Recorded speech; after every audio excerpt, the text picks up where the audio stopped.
Punch ബ്രേക്കിന്റെ tips വീഡിയോയിലേക്ക് സ്വാഗതം. ഇന്ന് നമ്മൾ കൊഞ്ച് ക്ലീൻ ചെയ്യുന്നത്, പ്രോൺസ് ക്ലീൻ ചെയ്യുന്നത് എങ്ങനെയെന്ന് നോക്കാം. ആദ്യം കൊഞ്ച് അതിൻ്റെ തോടെല്ലാം ഇടിച്ചു കളയുക.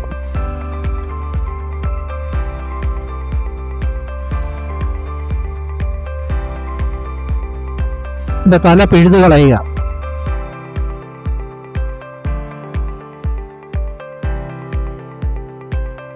ഇത്തരത്തിൽ തല പിഴുതു കളയുന്നത് ഒരുപാട് കൊഞ്ചുണ്ടെങ്കിൽ അത് പെട്ടെന്ന് ക്ലീൻ ചെയ്യാൻ നമ്മളെ സഹായിക്കും. ഒരു കൊഞ്ചിന്റെ സ്വാദെന്ന് പറയുന്നത്, കൊഞ്ചുകറിയുടെ സ്വാദെന്ന് പറയുന്നത് അതിന്റെ തലഭാഗമാണ്. അതിൻ്റെ അകത്തുള്ള സത്തിറങ്ങുമ്പോഴാണ് കൊഞ്ചുകറിക്ക് നല്ല സ്വാദ് വരുന്നത്. ഒരു കൊഞ്ച് എങ്ങനെയാണ്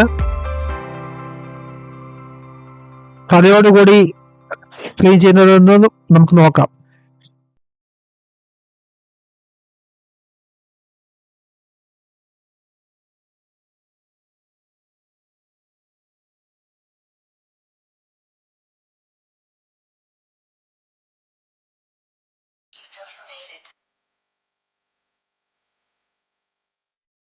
കത്തി ഉപയോഗിച്ച് അതിന്റെ കൊമ്പെല്ലാം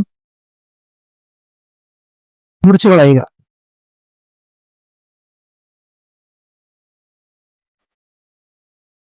ഇനിയും കൊഞ്ച് കഴിക്കുമ്പോൾ വയറിന് അസുഖം വരണ്ടെന്നുണ്ടെങ്കിൽ അത് ഡീവെയിൻ ചെയ്യണം. ഡീവെയിൻ ചെയ്യുക എന്ന് പറഞ്ഞാൽ ഒരു വരയിട്ടതിന് ശേഷം അതിന്റെ ഇൻറ്റസ്റ്റൈൻ, അതിന്റെ കുടൽ ഭാഗം എല്ലാം അതിൽ നിന്ന് നീക്കം ചെയ്യുക.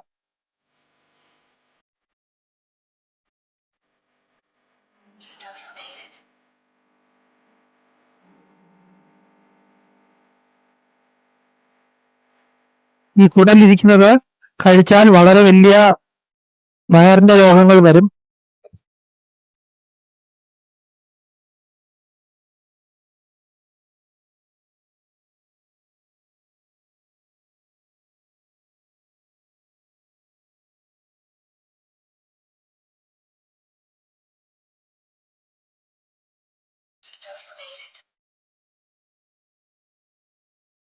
കൊഞ്ച് കറിക്ക് വേണ്ടി തയ്യാറായി കഴിഞ്ഞു.